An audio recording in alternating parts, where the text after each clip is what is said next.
Hermanos, Dios les bendiga, buenas noches. Vamos a seguir con nuestro estudio. Estamos estudiando angelología y quedamos en un tema muy interesante el miércoles pasado.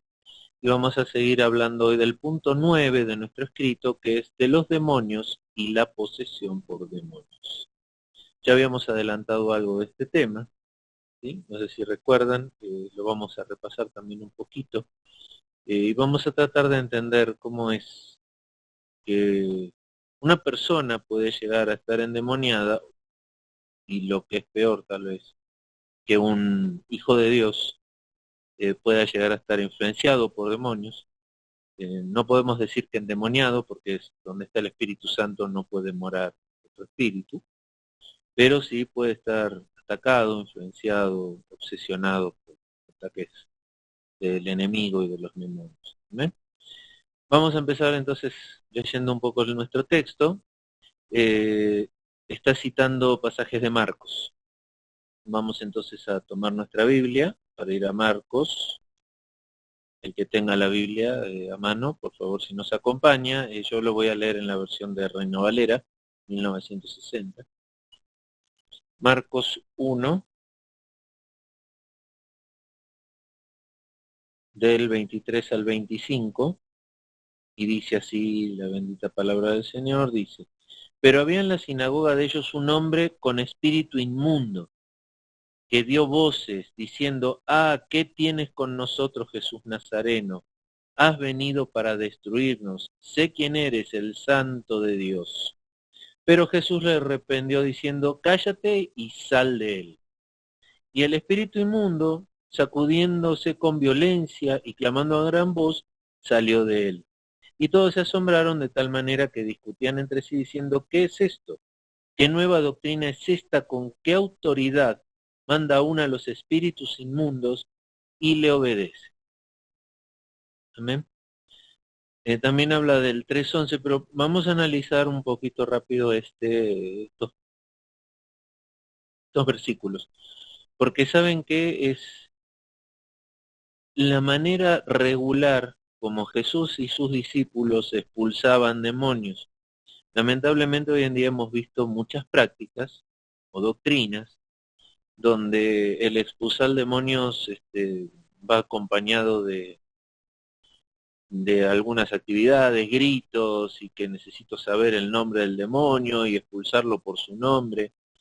Fíjense la manera en que hacía estas acciones Jesús, ¿sí? Que simplemente dice: cállate y sal de él. La autoridad que Jesús tiene sobre estos demonios es suficiente para que le tengan que obedecer. En el mismo caso, el Señor nos dio autoridad para hollar serpientes y escorpiones, lo cual quiere decir caminar sobre ellos. Por medio del Santo Espíritu que mora en nosotros, tenemos esa misma autoridad, tenemos su Espíritu en nosotros. Y saben que un demonio nos reconoce, igual que lo reconoció a Jesús, porque le dijo: sé quién eres, el Santo de Dios. Si nosotros nos paráramos frente a una persona realmente endemoniada, este diría: sé quién eres un hijo de Dios en el cual mora su Espíritu. ¿Ven? Entonces, cuando un espíritu nos reconoce de esa manera, simplemente es: sale, vete, ya vete. O sea, no es necesario ni gritar, ni vociferar, ni decir conjuros que en el nombre de Jesús y demás. Vete en el nombre de Jesús, se acabó el problema.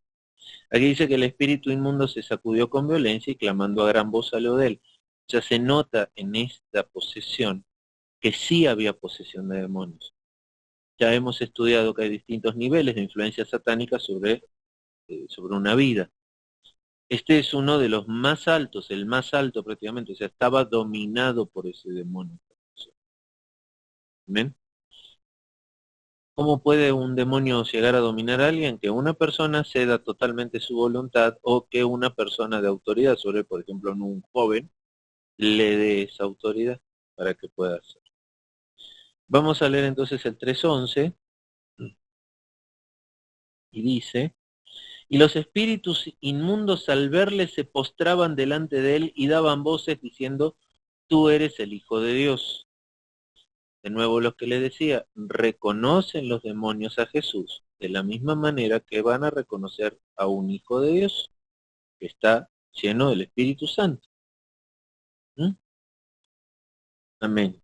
Entonces, el 5:1 al 20, también de Marcos, dice así: vinieron al otro lado del mar, a la región de los Gadarenos.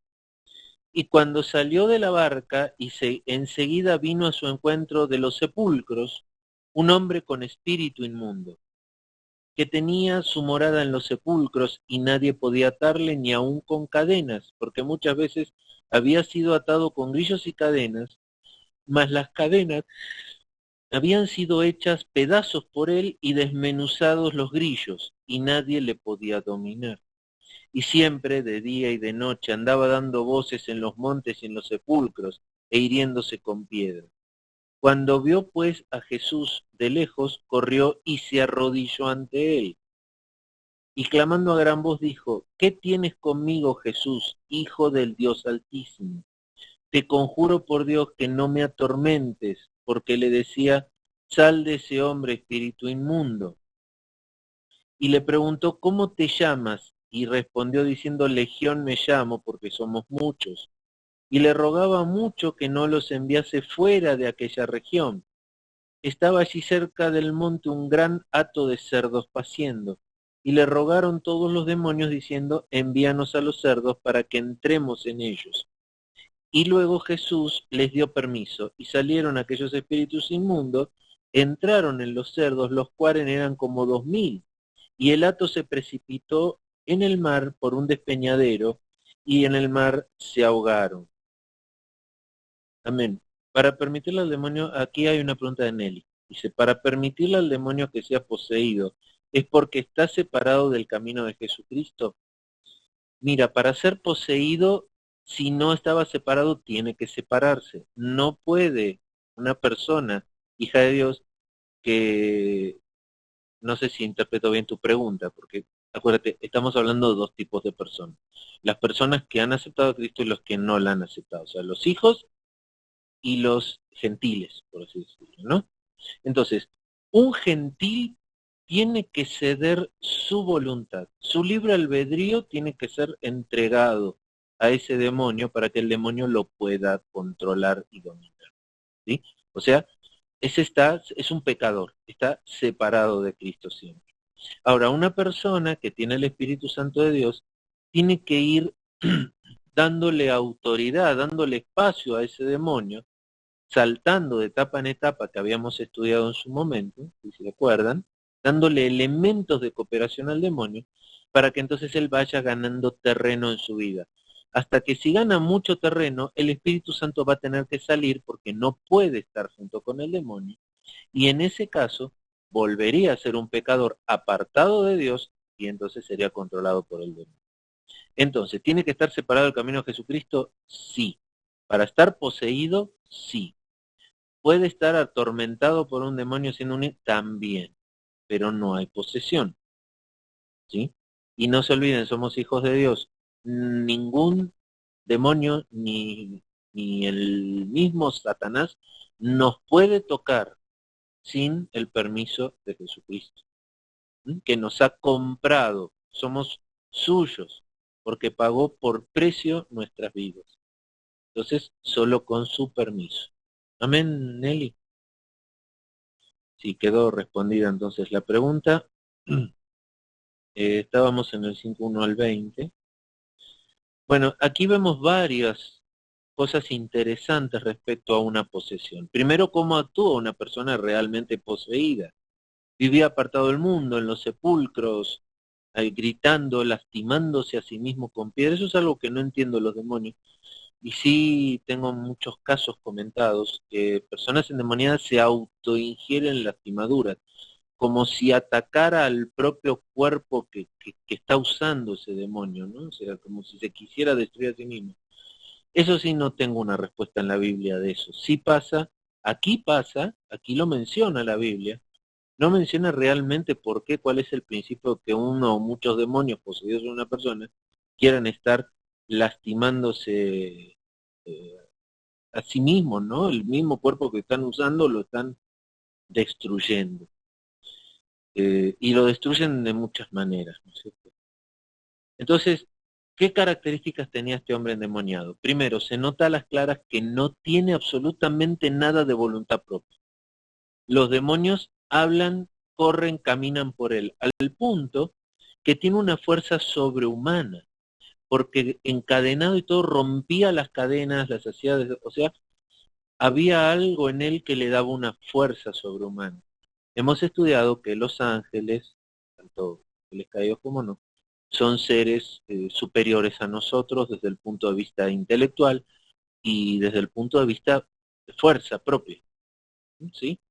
O sea, ellos mismos tienen mayor fuerza y evidentemente hasta la pueden estar transfiriendo al cuerpo que están controlando, ¿sí?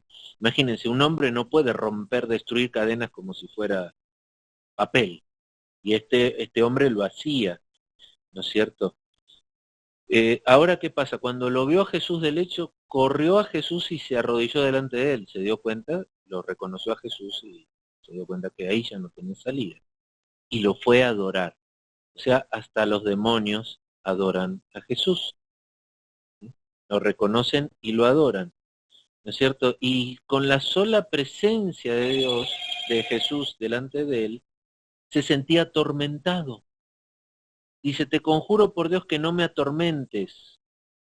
¿Sí? Porque dice, le decía, sal de ese hombre espíritu inmundo, o sea, se estaba resistiendo a salir de este espíritu, estaba muy aferrado, había ganado mucho derecho para estar ahí. Por eso Jesús como que medio se asombró y le dice, ¿y cómo te llamas? Y le dijo, Legión me llamo porque somos muchos. Entonces ahí Jesús también se da cuenta que este tipo de liberación de una persona de un demonio es diferente porque hay niveles de demonios dentro de él, hay muchos. Hay un demonio siempre que es el demonio portero, que es el demonio que tiene el derecho ahí, que fue el que trajo a todos sus amigos, ¿no es cierto? Hay uno ahí que tiene el derecho. Pero cuando son muchos, ese uno es más difícil de encontrar, se esconde atrás de todos sus secuaces que trajo. Por eso en este caso Jesús le pregunta, ¿cómo te llamas? Para identificar quién es el portero.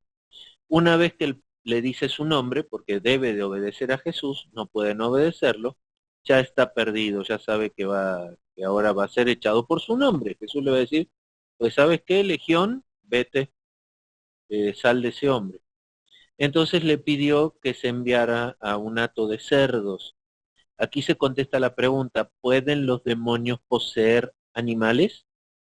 La respuesta aquí es sí, porque poseyeron a los cerdos, ¿no es cierto? Pero ¿qué pasó?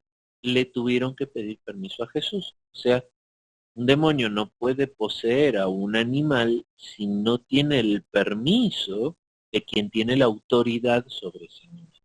¿Sí? En este caso necesitaba el permiso, Jesús se lo dio y todos ellos fueron a los cerdos. ¿Cuántos serían que fueron sobre 2000 cerdos? O sea, ocuparon 2000 cerdos y estos cerdos no soportaron siquiera la presencia en sus vidas de todos estos demonios que se suicidaron, cometieron actos de suicidio, se echaron al mar todos los cerdos y se ahogaron. Obviamente al ahogarse los cerdos se quedaron sin quien poseer estos demonios y habrán andado por ahí dando vueltas. Dice la palabra de Dios que cuando un demonio sale de un cuerpo empieza a vagar por lugares desiertos y secos y que entonces trata de volver al cuerpo que dejó, ¿cierto? Y que cuando vuelve lo encuentra adornado y limpio para poseerlo. Eh, y esto es lo que también menciona la Biblia cuando dice que cuando alguien se aleja del camino, una vez que probó, su postrer estado viene a ser peor que el primero, ¿no es cierto? Porque eso también es lo que están esperando los espíritus inmundos, ¿sí? Que lo encuentren ya apartado y abandonado. Miren, hermano, si algo que le digo a alguien, cuando hemos escogido el camino, hemos escogido a Jesús, no tenemos alternativa, no tenemos vuelta atrás.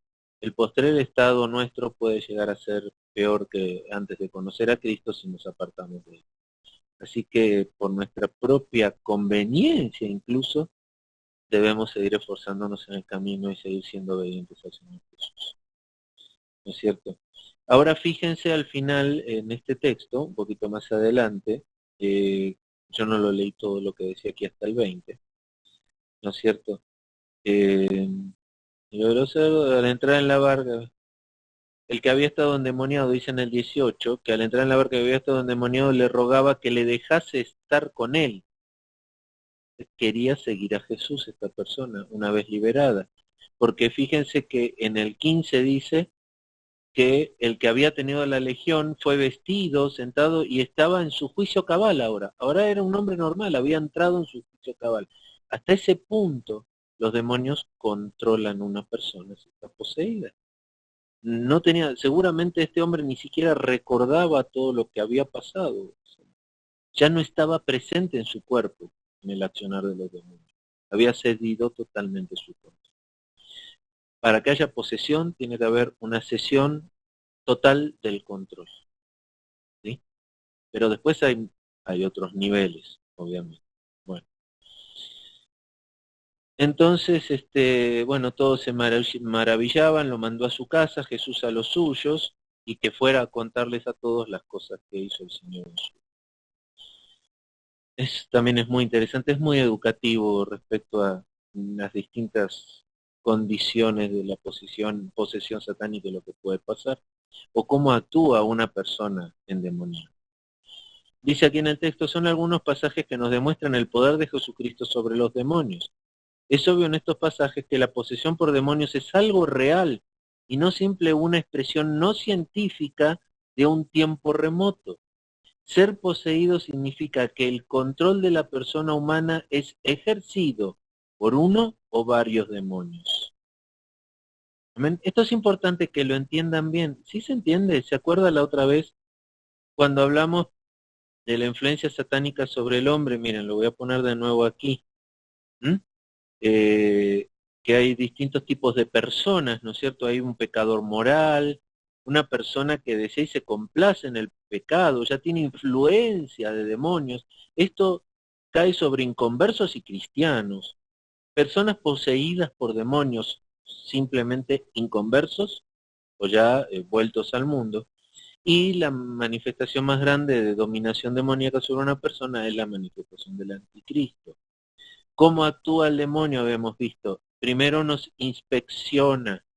Hay una primera etapa de inspección y esta es una etapa permanente en nuestra vida y fundamentalmente en nuestra vida cristiana, porque al demonio ya no tener acceso a nosotros, entonces manda a sus demonios que nos investiguen, que miramos, que tocamos, que hablamos, que decimos. De esa manera conocen nuestras debilidades, conocen nuestras áreas flojas y es por ahí donde él va a actuar, ¿no es cierto? Esta etapa de inspección, ¿sí? Eh, es, ¿cómo decir? Vivimos inspeccionados, nos miran, nos están mirando, estudiando, ¿sí? Ahora, ¿qué pasa? Si nosotros también tenemos que entender esto, para que nos puedan inspeccionar, tienen que estar cerca nuestro, tienen que estar al alcance de la vista para vernos, ¿sí?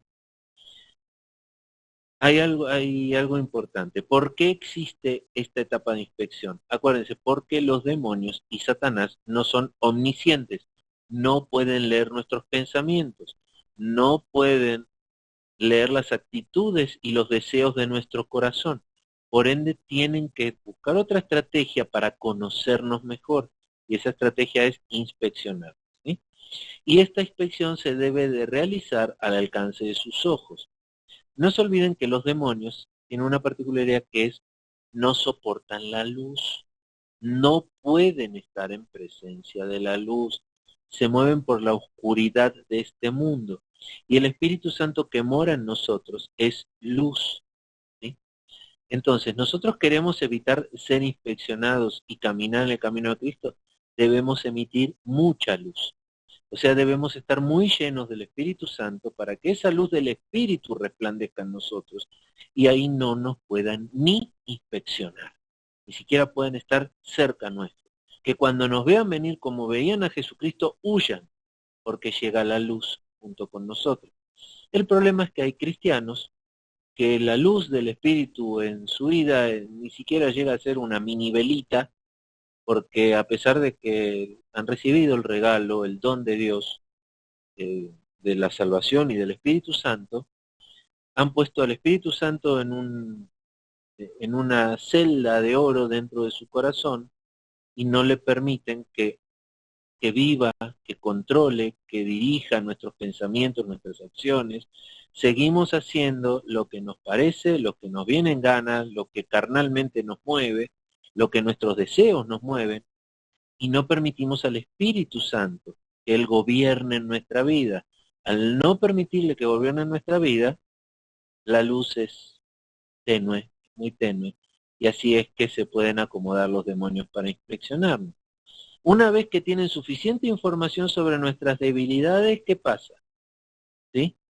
Empiezan a probar si sus conclusiones en cuanto a lo que pudieron, la información que pudieron obtener de nuestras acciones, nuestro hablar, nuestro vivir, nuestra manera de vivir, es correcta. Entonces empiezan a influenciar, o sea, empiezan a generar situaciones alrededor nuestro para ver si cedemos nuestra voluntad y para ver si hacemos lo que Dios nos ha enseñado, lo que manda o lo que nos parece.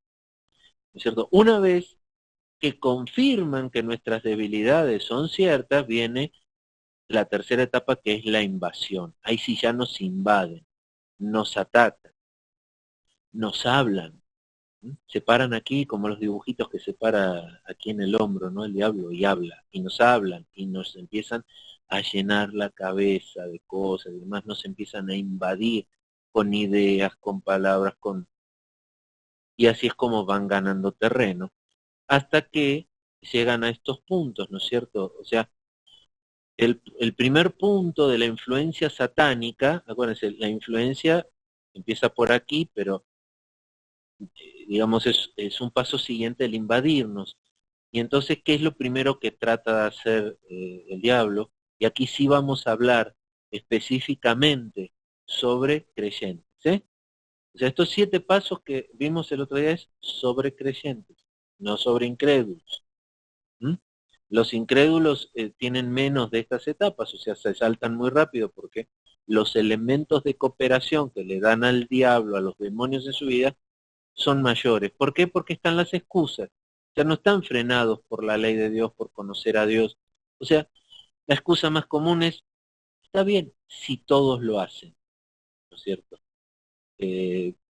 Si así es el mundo, si así lo hacen todos, si así esperan, el mundo espera que yo lo haga, mi trabajo esperan que yo engañe, que yo mienta, que robe, que haga camarillas, que, o sea, todos lo hacen, es la única manera de progresar en mi trabajo, pues lo hago.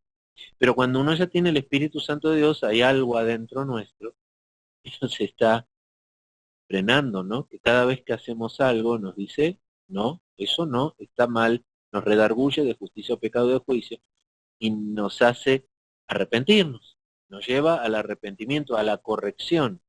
Entonces lo primero que necesita hacer el diablo en la vida creciente es el paso de regresión, volvernos hacia atrás, o sea, todo lo que avanzamos en nuestro conocimiento de Dios, en nuestra relación con el Espíritu Santo, que vuelva al punto de partida, que empecemos a dejar de obedecer al Espíritu Santo, a escuchar, que ya no tengamos nuestro tiempo de oración, nuestro tiempo de comunión con el Espíritu, ¿no es cierto?, de hacer nuestros devocionales, de vivir nuestra vida cristiana. Empezamos a volver hacia atrás, a alejarnos cada vez más, ¿no es cierto?, hasta el punto que pasamos a la segunda etapa, que es la represión. Ya vivimos reprimidos. ¿Cuáles son las características de este estado de represión? ¿Cierto? En el de arriba es que cada vez le doy más, le empiezo a dar elementos de cooperación al diablo porque cada vez hago menos de lo que hacía, cada vez estoy más encendido en las cosas de Dios. Pero aquí en la represión no, aquí en la represión ya las cosas me resultan más complicadas, ya no puedo orar, oro y siento que no que no pasa nada, que mi oración no pasa del techo, que Dios no me oye, ¿no es cierto? Que ya no sé cómo hablar a los hermanos, que leo la Biblia y ya no la entiendo, ¿no es cierto? O sea, estoy, estoy reprimido, me tienen reprimido, ¿sí?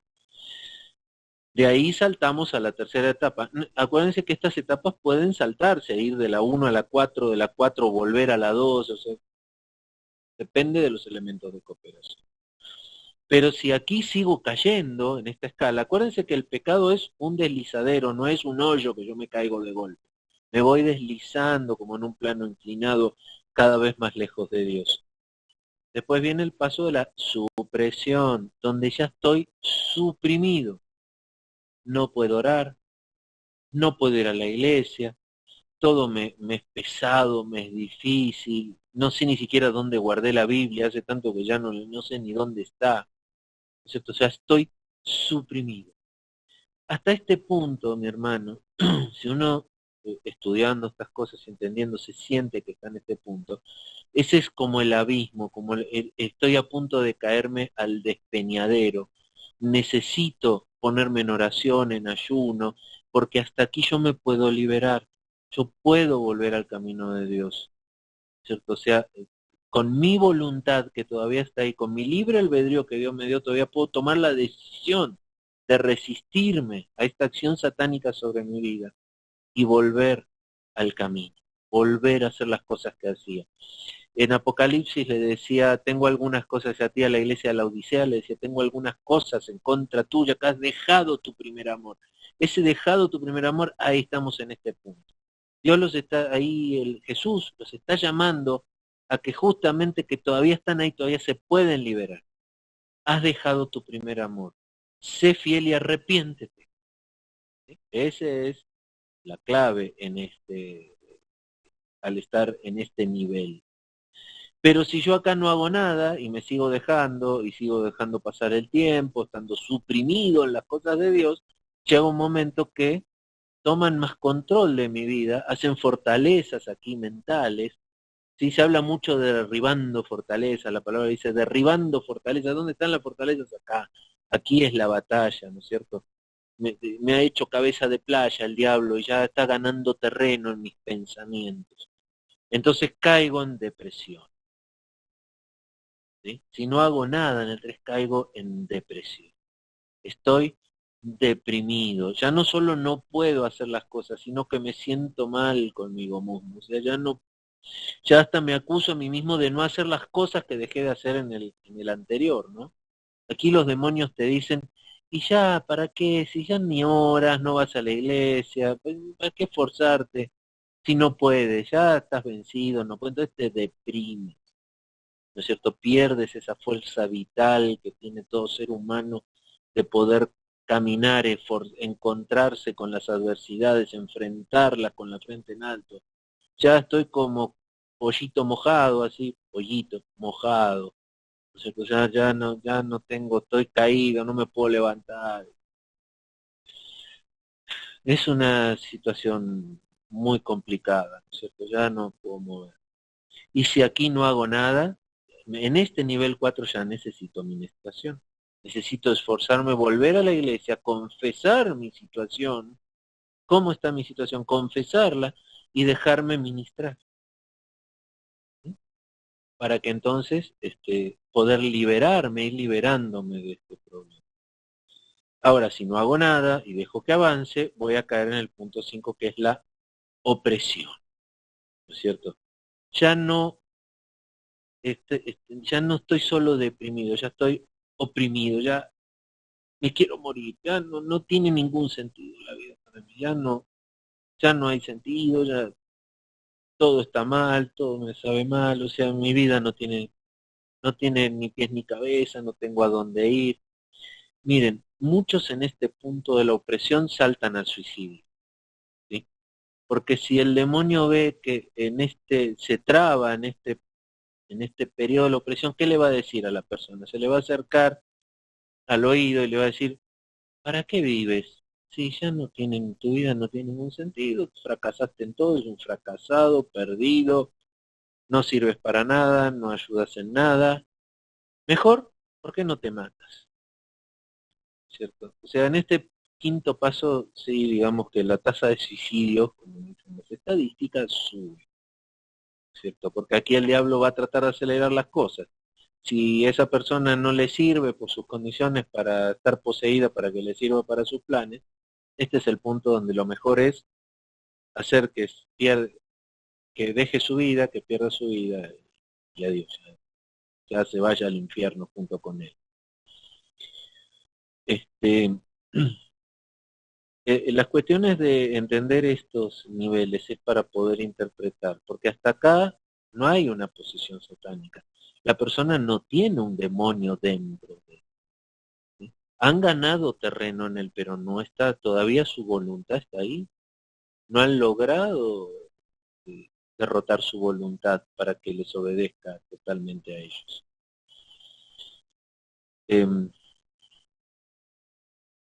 He conocido mucha gente que ha pasado por estos pasos, de hijos de Dios cristianos, eh, y muchos que están en los procesos porque saben qué es lo que lleva a que uno salte de un punto a otro: el ego, el yo, el considerar que yo no necesito a Dios, ¿sí? Yo la verdad, yo puedo salir solo, yo no necesito, yo no estoy mal, yo no reconozco mi situación, o sea, sí, yo creo en Dios, sí, creo en Dios profundamente, pero no lo obedezco, no vivo con Dios, y yo pienso que yo puedo tranquilamente salir de aquí cuando quiera. ¿Sí? ¿Qué les puedo decir? Lo más difícil en este estado, ya cuando una persona está en este estado de opresión, es hacerle entender que necesita administración. Es muy difícil ya a esta altura que la persona entienda que necesita administración, porque ha llegado hasta este punto por culpa de su ego, de que ha dejado a Dios de lado y no ha reconocido que necesita de Dios para salir de su situación. ¿Sí? Fíjense que en el mundo hay algunos actores que se han suicidado. Robin Williams, ¿se acuerdan? Sonreía, siempre alegre. Dicen, cuando una persona más alegre es porque más deprimida está, ¿cierto? O sea, pasaron de ser la alegría de la fiesta a suicidarse. ¿Por qué? Porque no reconocen su estado, no entienden que necesitan ayuda, que necesitan de Dios para salir. O sea, el ego, en todo este caminar que hemos hecho hasta este quinto paso, el ego de la persona tiene mucha influencia. Cuando más egocéntrico sea, más posibilidades tiene de estar en este camino. Entonces, si yo con la opresión no hago nada y decido no matarme, el diablo considera que le soy más útil para hacer caer a otros, ¿no es cierto? Entonces voy a caer en la obsesión. Este paso de la obsesión está muy cerquita de la posesión, pero no es posesión. ¿Por qué? Porque todavía queda voluntad del hombre en él. Ese libre albedrío todavía no está permitiendo que los demonios, como el endemoniado gadareno que leímos, puedan controlarlo totalmente, hasta lacerarse a sí mismo. No, todavía este hombre tiene el sentido de autoconservación vivo ahí, porque todavía su libre albedrío ahí está, no lo ha entregado en un 100%.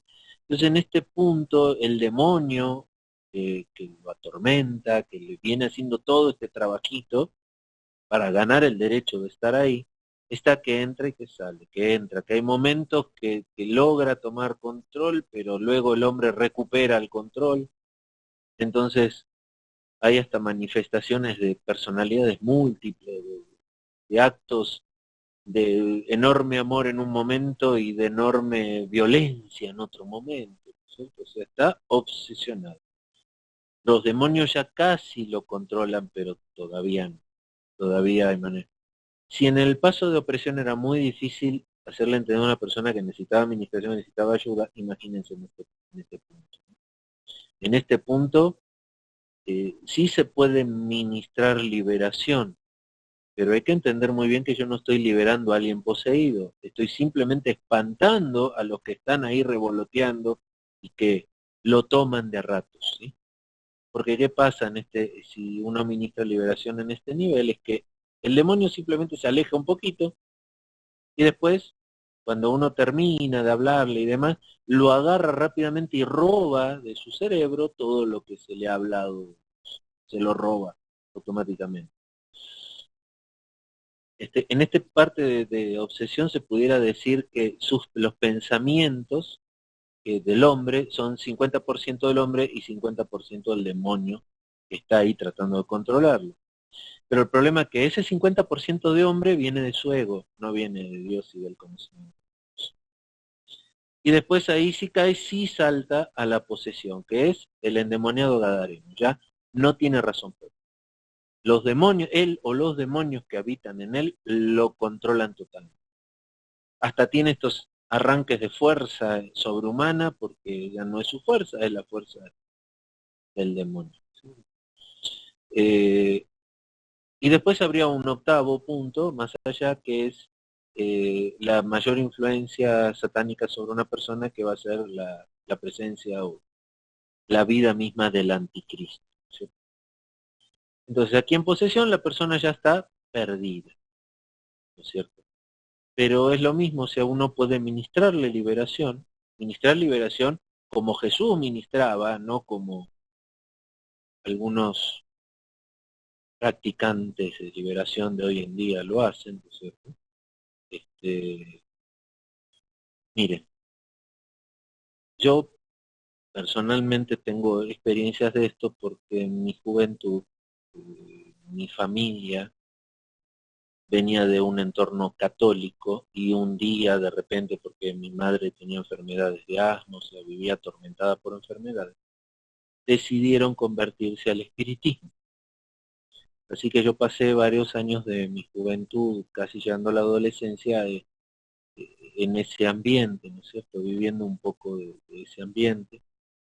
Y este, ahí se ve mucho porque estas personas en el espiritismo adoran, diciendo que adoran a Dios, adoran a espíritus inmundos, que, que tratan de hacer este trabajo. Es que como no tienen el Espíritu Santo en su vida, el demonio ni siquiera tiene necesidad así de poseerlo, o sea, puede ir, venir, los controlan de una manera muy fácil, no tienen, solo están limitados por el libre albedrío de la persona, pero no por la presencia del Espíritu Santo. Entonces, a veces hasta pueden poseer una persona y después dejarlo para poseer a otro, pero el principio fundamental de la liberación en el espiritismo era que para liberar de un espíritu una persona, lo que había que hacer era traer a uno más fuerte que lo asustara. ¿Sí? Acuérdense que en el reino satánico hay niveles de espíritu, ¿no es cierto? O sea que la manera de liberar a una persona de un espíritu de enfermedad era posiblemente con un espíritu peor que ese, ¿no es cierto? Para que lo asustara y entonces dejara a ese cuerpo. Pero eso que pasaba automáticamente era darle el control y el derecho sobre esa persona a un espíritu peor que el que tenía. Esos eran los métodos espiritistas para sacar demonios. Entienden perfectamente la posesión y el efecto que causan los demonios sobre las personas. Hay enfermedades que son espirituales y enfermedades que son físicas. ¿Cierto? Hay enfermedades de la mente y eso lo sabemos. Y quien está tratando de ganar la batalla de la mente son estos demonios. ¿Sí? Pues bueno, el tema de la posesión es que ya hay un demonio, por lo menos uno, en esa vida que tiene el derecho de estar, es el que ha ganado el derecho, ha hecho todo este trabajito y con todo este trabajito ha logrado el derecho. Entonces cuando tú le vayas a alguien y le digas al espíritu vete, estás echando a alguien que tiene derecho de estar ahí. Lo que le pasó a Jesús cuando no podía sacar a Legión del endemoniado gadareno, tenía derecho a ese espíritu. Entonces tuvo el derecho de pedirle que si lo iba a echar, que lo dejara ir a otro lado, ¿no? Que le diera otra alternativa. Imagínense una persona que después de hacer todo este trabajito, un espíritu logró poseer, ya vive en ese cuerpo, tiene el derecho, dado por esa misma persona, de poseer ese cuerpo. Entonces yo con mi autoridad en Cristo puedo decirle, vete. Se va por mi autoridad en Cristo. ¿Sí? Pero ahora pasa la otra etapa, es, si ahora tengo libre a esta persona, tengo que esta persona reconozca la autoridad de Cristo sobre su vida y le entregue su vida a Cristo para que este espíritu no vuelva. Si esta persona no le entrega su espíritu a Cristo, el que tiene derecho a estar ahí va a regresar, va a volver y posiblemente no va a volver solo, va a traer amigotes. ¿Sí se entiende? Por eso es importante. La liberación, como se suele hacer en las carpas de liberación, en las campañas y demás, de liberar a las personas, no es suficiente. No es suficiente porque pueden, por la presencia del Espíritu Santo, hacer que un demonio deje a una persona. Pero ahora esa persona necesita conocer a Cristo, como dijo el endemoniado gadareno, que lo dejara seguir, que dejara que se fuera con él. ¿Sí? Ya le entregó su vida a Cristo. Por eso Cristo tranquilamente lo dejó, por diciendo, ya has entendido, me has entregado tu vida, entonces yo encomiendo tu vida para que sea, eh, para que ministre a otros, para que sea ejemplo de otros. Amén. Pero imagínense que otros endemoniados que quisieron seguirlo a Cristo, Cristo les dijo que lo siguieran, y algunos otros, como el de los 10 leprosos que volvió a darle la gloria, le dijo que fuera al sacerdote, porque al volver le entregó también su vida a Cristo, ya ese demonio no podía volver. Esta enfermedad espiritual que es la lepra ya no podía volverse. Pero también la palabra enseña que cuando sanaba a alguien, Jesús le dijo, ¿no es cierto?, que ahora si fuera obediente, ¿no es cierto?, que dejara hacer las cosas que hacía, no sea que algo peor le sobreviniera. ¿Amén? Bueno, esto fue una explicación más o menos rápida para retomar el tema y que entendamos de lo que estamos hablando. Ahora, ¿cómo puedo saber yo si una persona está endemoniada? Es una pregunta que me hacen muchas veces. ¿Cómo puedo saber yo si una persona está endemoniada? No todos los endemoniados se comportan como el endemoniado gadareno. Este era por el tipo de demonio que tenía, ¿sí? Era impelido por el desierto, o sea, era un demonio violento, diferente, pero hay otros tipos de demonios. Hay demonios que son lord ingleses, cuidado. Yo no puedo reconocer a un endemoniado porque se comporta como yo creo que se debe comportar un endemoniado. Puede haber un endemoniado de un demonio de muy alto nivel, el cual parece un señorito inglés, se comporta como, y tú lo ves y lo oyes y te habla de ciencias, de cultura, hasta de Dios te habla. Híjole, no, este hombre no puede estar en demonio, no puede ser malo, o sea, es un, es una fuente de sabiduría, y de consejo y demás, y puede estar endemoniado, puede ser un demonio. Puede ser que los demonios son muy astutos, son muy conocedores, son muy preparados. El diablo, su jefe, era el más luminoso, Lucifer, el más luminoso de todos, el más sabio de todos los ángeles. Yo puedo estar frente a una persona poseída y no darme cuenta que está poseída desde el punto de vista de mi análisis carnal, de mi análisis lógico mental, porque actúa como la mejor de las personas y habla de Dios como si fuera un hombre de fe. Puede ser que se disfraza de ángel de luz el diablo. Entonces, ¿de qué manera yo me puedo dar cuenta que alguien está poseído? De dos, o por sus obras los conoceréis, ¿no es cierto? Con el tiempo va, nunca logran no manifestarse en algún momento, siempre se manifiestan, o por medio de la revelación del Espíritu Santo, el discernimiento. Acuérdense que Pablo, a ver si puedo encontrar los versículos, a esta divina que había, que decía, son hijos de Dios, obedézcanlo, Pablo reconoció un demonio ahí atrás. Aunque estaba dándole gloria a Dios, finalmente era un demonio. Eh, a ver si lo logro encontrar. Eh, mm,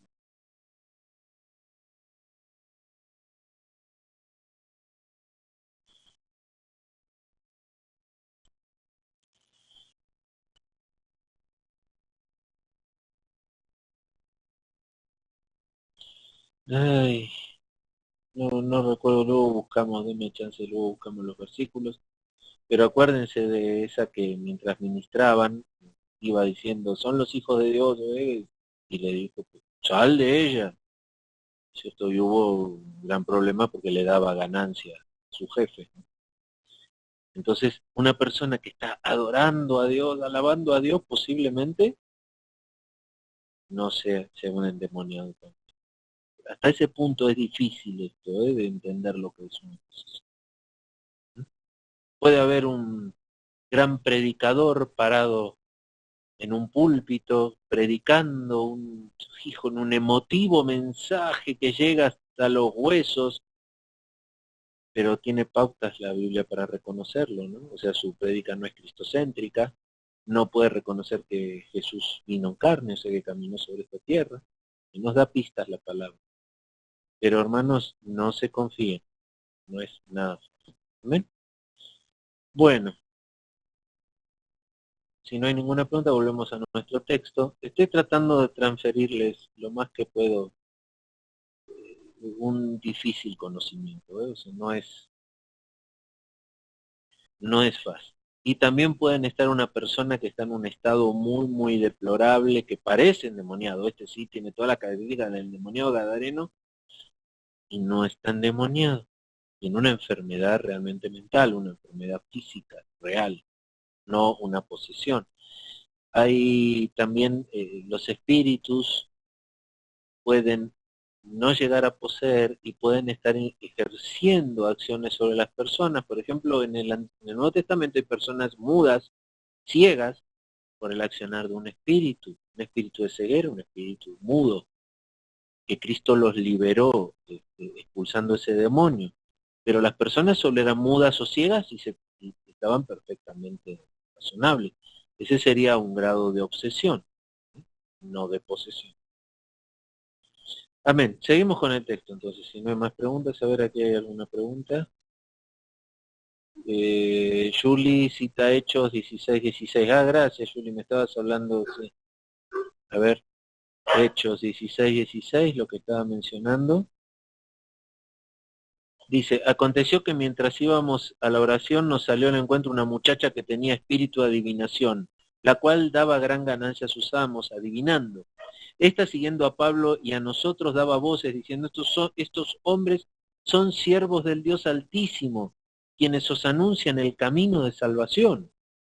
Y esto lo hacía por muchos días, mas desagradando a Pablo, este se volvió y dijo al espíritu, te mando en el nombre de Jesucristo que salga de ellas.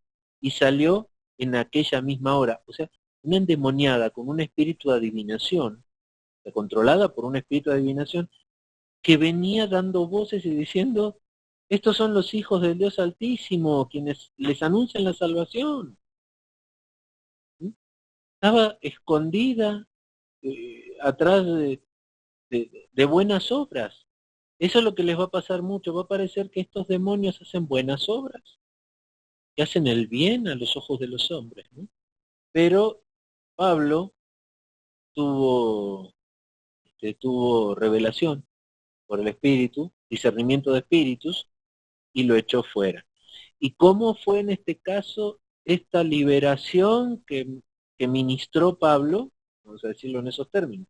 Una liberación que ministró el mismo Pablo, solo le dijo, no gritó, no vociferó, no saltó, no le preguntó cómo se llamaba el espíritu, ni lo mandó al abismo y lo encerró con cadenas y no sé cuánto. No, simplemente le dijo, te mando en el nombre de Jesucristo que salgas de ella. Y salió en esa misma hora. Esa es la autoridad del Espíritu Santo que nos ha sido conferida. Eso es lo que significa la palabra, caminarán, hollarán serpientes y escorpiones en mi nombre. Amén. Gracias a Julie por el apoyo. Seguimos. Bueno, ahora vamos a ver indicios históricos de posesión demoníaca. Vamos a ver primero en el Antiguo Testamento, Primera de Samuel 16, Primera de Samuel, ahí estoy en el Nuevo Testamento, Primera de Samuel 16, denme un segundito por favor.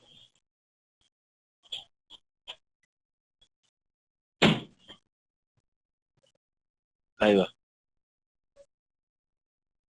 Dice.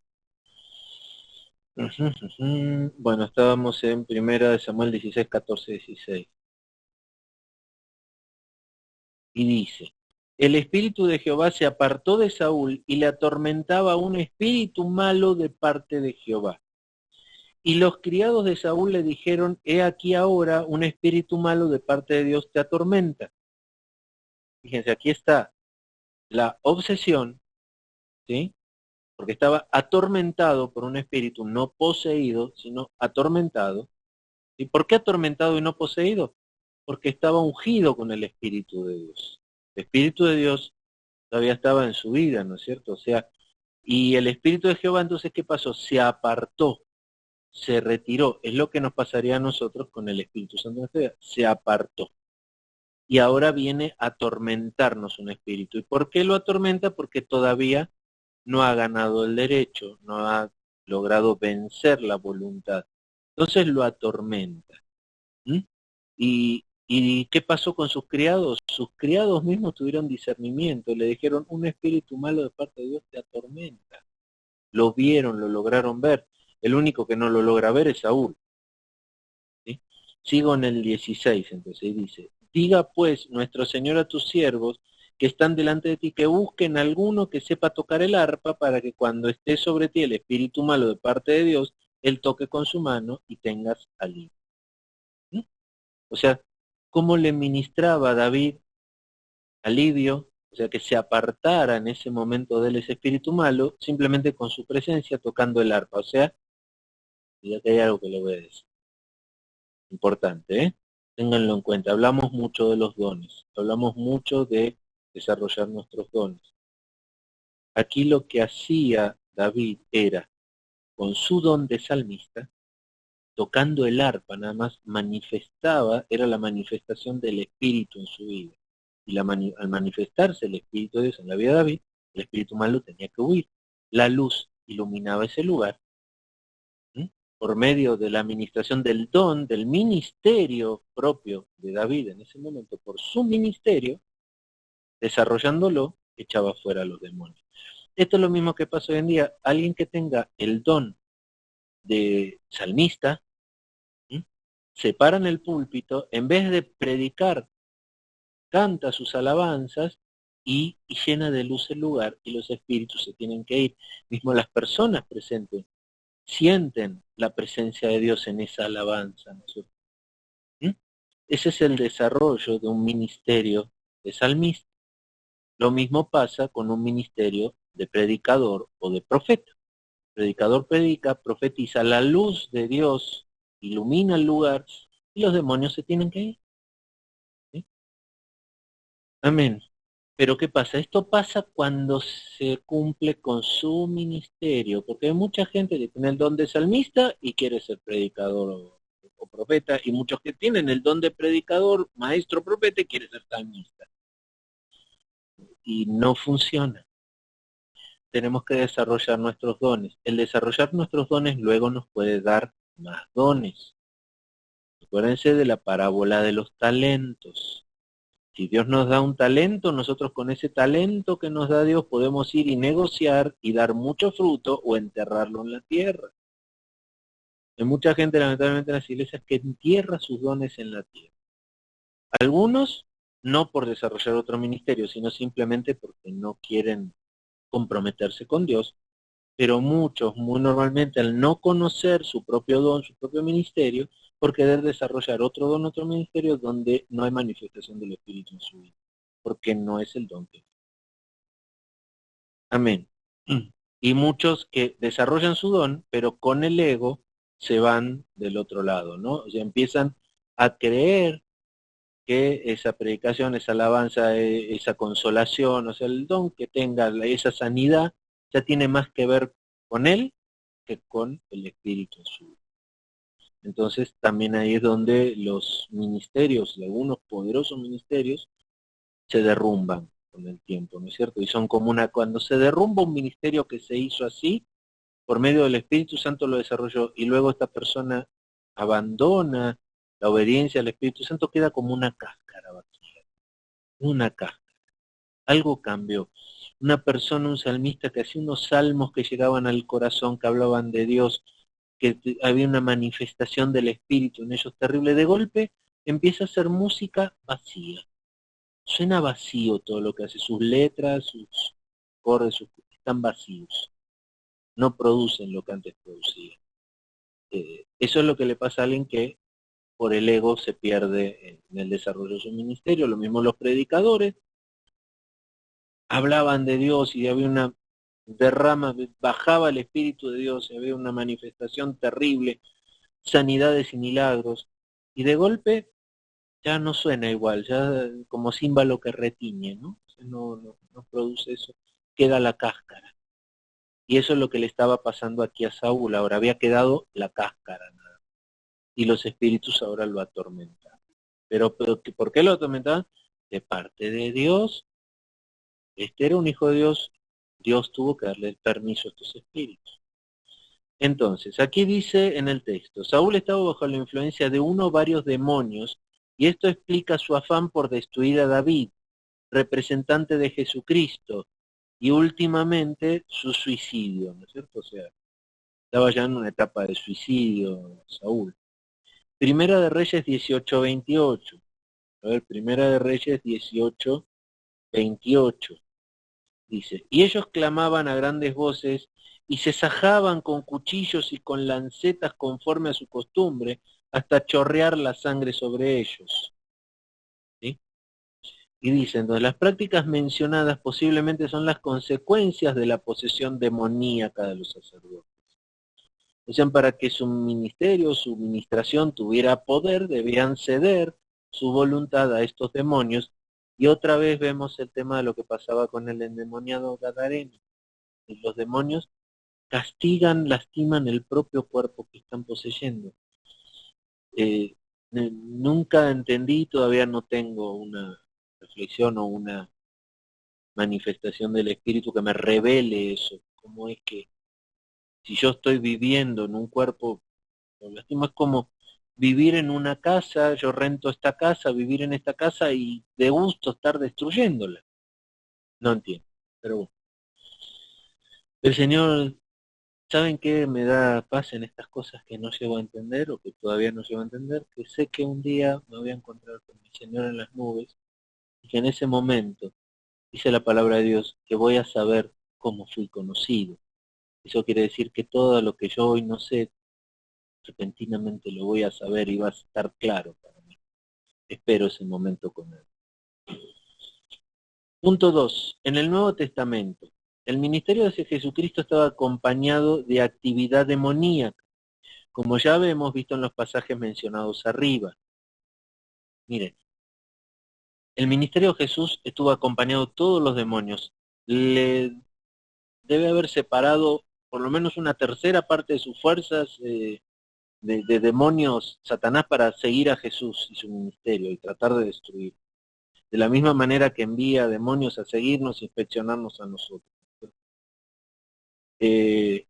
Pero esto pasa cuando ya conocemos al Señor, ¿no? ¿Sí? Y como nuestra vida, Él sabe que ahora tiene propósito en Dios, va a tratar de destruir ese propósito. ¿Sí? Entonces, sigue aquí, el propósito de la venida de Jesucristo tenía como, bueno, redundancia, ¿no? Tenía como propósito, entre otras cosas, destruir las obras de Satanás. Por lo tanto, no es de extrañar que Satanás y sus huestes estaban muy preocupados por la encarnación del Hijo de Dios. Pero esto no acabó con el ministerio de Jesucristo. La actividad demoníaca sigue también en el libro de los Hechos. ¿Mm? O sea, ustedes pueden reconocer que en nuestra vida, desde que conocimos al Señor, ha aumentado la actividad demoníaca, las persecuciones, cada vez es más difícil, y cuando más cumplamos con el propósito de Dios, que es enorme, porque Dios tiene un propósito para cada uno de nosotros, que va más allá de lo que podemos imaginar o ver. Es inconmensurable lo que Dios puede hacer con cualquiera de nosotros si cedemos a su voluntad y si lo dejamos obrar en nuestras vidas. Pero ¿qué pasa? El diablo lo sabe y teme, y al temernos, por temor, por miedo, actúa a veces de maneras extremas. Y yo creo que todos nosotros alguna vez habremos vivido y sufrido la actividad demoníaca a nuestro alrededor. Hechos 5:16, vamos a Hechos 5:16 para ver un poquito en el Nuevo Testamento. Hechos 5:16 dice: y aún de las ciudades vecinas muchos venían a Jerusalén, trayendo enfermos y atormentados de espíritus inmundos, y todos eran sanados. Hechos 8:7 dice: porque de muchos que tenían espíritus inmundos salían estos dando grandes voces, y muchos paralíticos y cojos eran sanados. Así que con gran gozo, así que había un gran gozo en esa ciudad por la que pasaba Jesús, ¿no? O sea, espíritus inmundos salían de ellos dando voces. ¿Y cuál era el resultado? Paralíticos y cojos eran sanados, o sea, enfermedades eran sanadas. O sea que hay gente enferma por culpa de posesiones demoníacas en su vida, por demonios que producen esas enfermedades. Hechos 16, del 16 al 18, Hechos 16, 16 al 18 dice: y aconteció que mientras iban a la oración, nos salió al encuentro una muchacha que tenía espíritu de adivinación, la cual daba grandes ganancias a sus amos adivinando. Son el texto que acabamos de leer hace unos minutos, que citamos hace unos minutos, ¿no?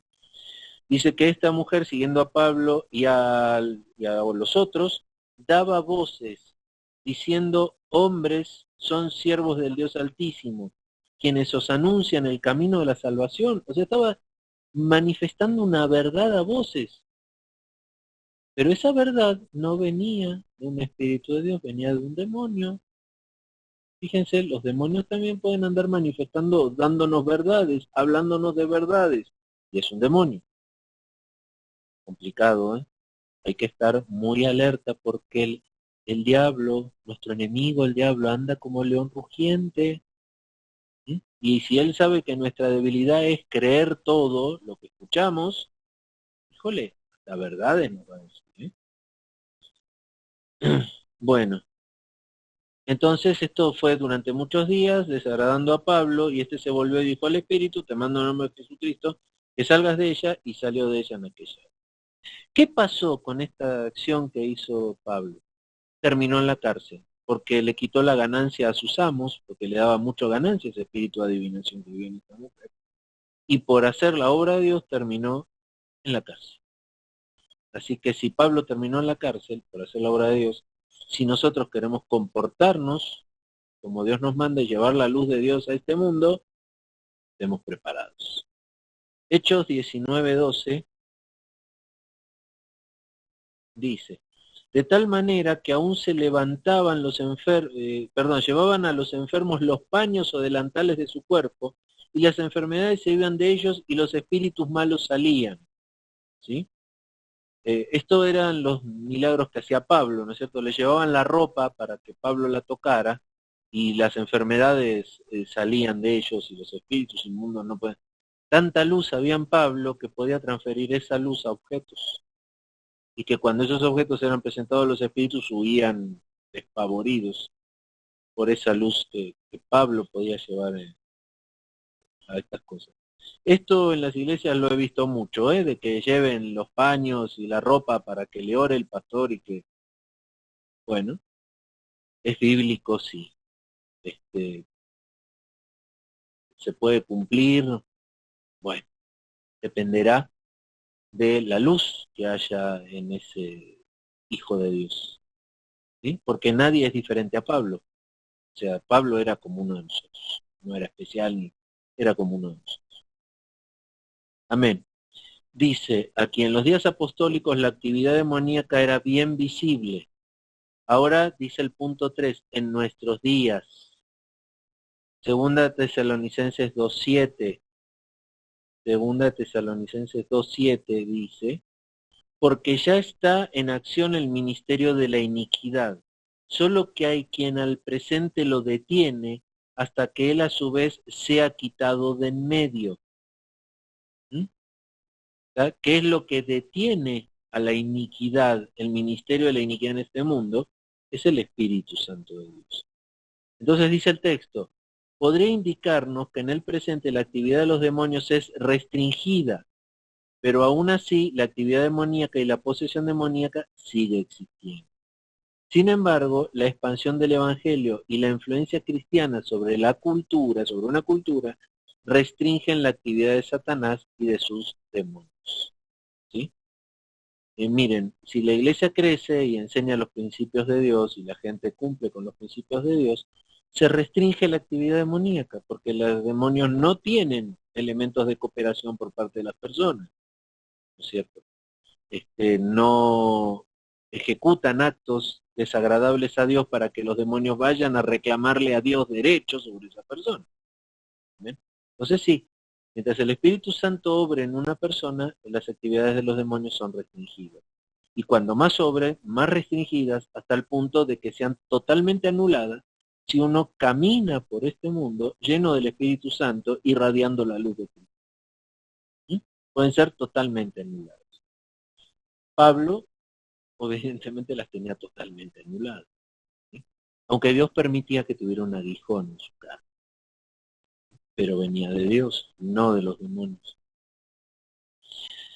Entonces, dice, sin embargo, la expansión del Evangelio, bueno, posiblemente la actividad de Satanás y sus demonios sigue con la misma intensidad.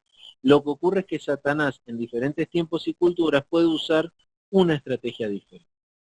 Punto 4. Posesión demoníaca y el ejemplo de Marcos 5.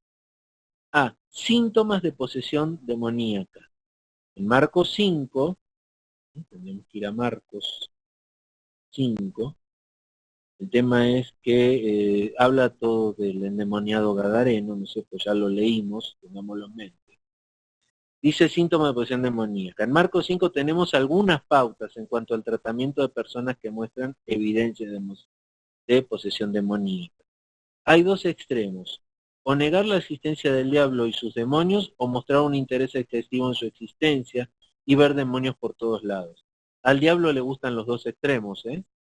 Tiene mucha razón, cuidado. Pero yo sí hay algo que aquí disiento de lo que dice el autor. Sí podemos ver señales de posesión demoníaca en la actitud del endemoniado gadareno. Pero, ¿cómo podemos discernir de una posesión demoníaca en una persona que se comporta como un verdadero lord, como un científico, como un... Híjole, para que un científico descubra la fusión del átomo para crear el arma más destructiva de toda la historia, te puedo asegurar que hay una influencia demoníaca. Porque Dios no quiere darle al hombre ese tipo de conocimiento para que se autodestruya. Así que ahí tenemos ejemplos importantes. También. Dice el texto, durante muchos años en Europa caímos en el primer error. Existió la caricatura del diablo con cuernos y rabo. Ahora la situación ha cambiado. Hay una ola de ocultismo y hasta de adoradores de Satanás. Una de las razones por la cual vino Jesucristo es para destruir las obras de Satanás. 1 Juan 3:8. En Marcos 5 tenemos la historia más detallada y completa en cuanto a echar fuera demonios de una persona. Jesús cruza el lago. Los elementos excitados por los demonios quieren impedir la llegada de Jesús. Él mandó al viento como si fuera una persona. Muchas veces el diablo ataca de forma preventiva, para que no podamos llegar a un lugar, por ejemplo. La Biblia habla claramente de la posibilidad de que una persona sea poseída o dominada por uno o varios demonios. Marcos 5 no muestra varios síntomas de personas endemoniadas. Casi todos los síntomas pueden tener causas normales. Extraordinaria fuerza física, ataques de rabia, desintegración o división de la personalidad.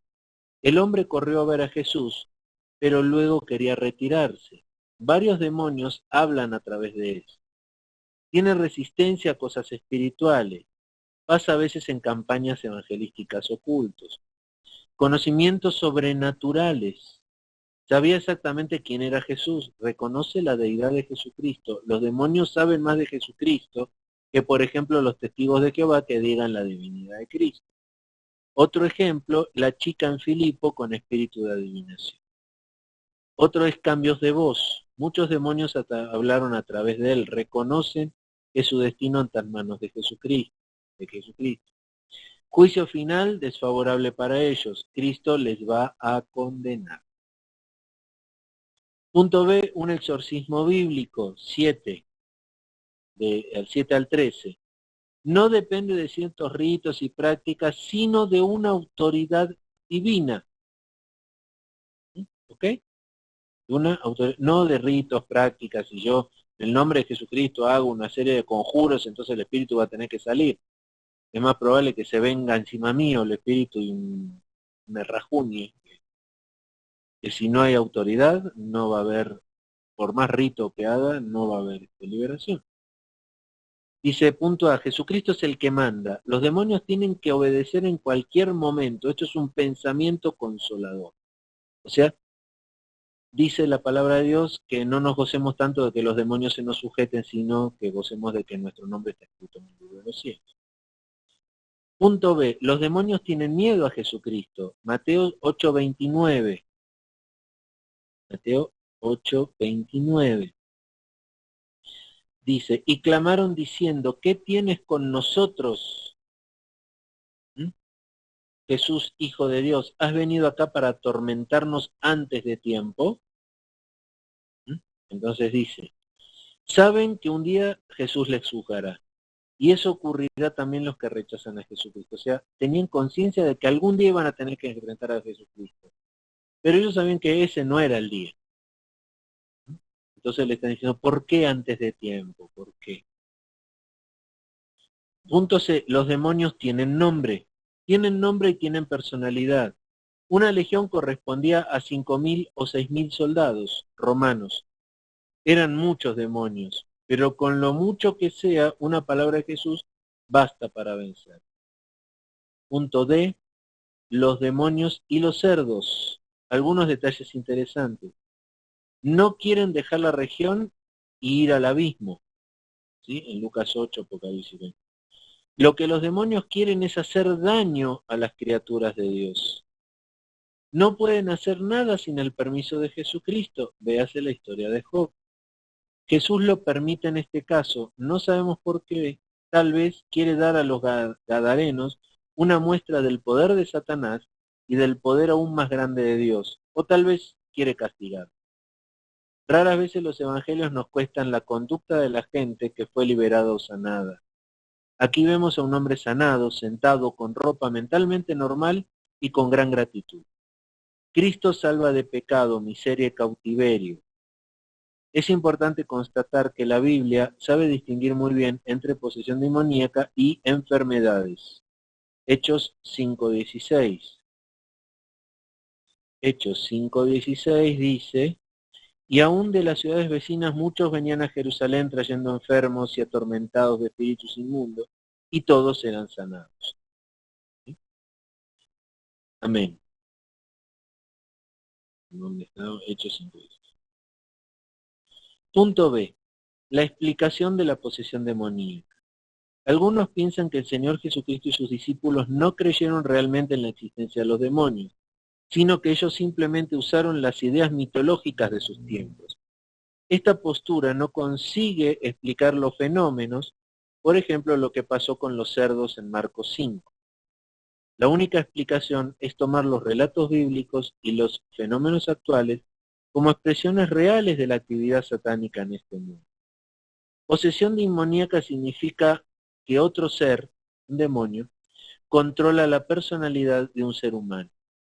No tenemos indicios que personas son poseídas desde su nacimiento. Por lo tanto, la persona poseída es plenamente responsable de su estado. Sin embargo, hay que guardar bien la diferencia entre influencia demoníaca y posesión demoníaca. Bueno, lo que hablamos hace un rato con los distintos niveles, ¿no? Hay que guardar bien la diferencia entre posesión e influencia. La Biblia no nos da ningún indicio de que un creyente pueda ser poseído por uno o varios demonios. Es impensable que el Espíritu Santo comparta su morada con espíritus inmundos. Además, primera de Juan 5:18 nos enseña que el diablo no puede tocar ninguna persona que pertenece a Dios. Un creyente, sin embargo, puede ser influenciado por los demonios en el momento que deja una brecha abierta, por desobediencia o por no usar bien las armas que Dios nos dio. Efesios 6, donde habla de la armadura de Dios. ¿Amén? Bueno, y ahora viene el punto 12, que va a hablar de los ángeles de Dios. Yo creo que llegando a este punto ya casi hemos completado la hora de la clase. Vamos a dejar este punto 12 para el próximo miércoles, porque además quiero agregar algún material. Quiero que hablemos bastante de los ángeles de Dios. Hablamos demasiado del diablo. Ahora tenemos que hablar de Dios. Tenemos que hablar de los ángeles que nos ayudan, que están para asistirnos, ¿sí? Que obedecen a Dios y que son nuestro apoyo, nuestra ayuda, los mensajeros. Fíjense que la palabra ángeles significa mensajero, ¿sí? Así que entonces vamos a dejar este punto. Falta poquito de texto, pero vamos a agregar algo más de material. Vamos a tratar de fortalecerlo un poquito. Así que el próximo miércoles seguimos con esto. No sé si alguien tiene alguna pregunta, si por favor, si la tienen, si no la pueden pasar aquí por mensajes.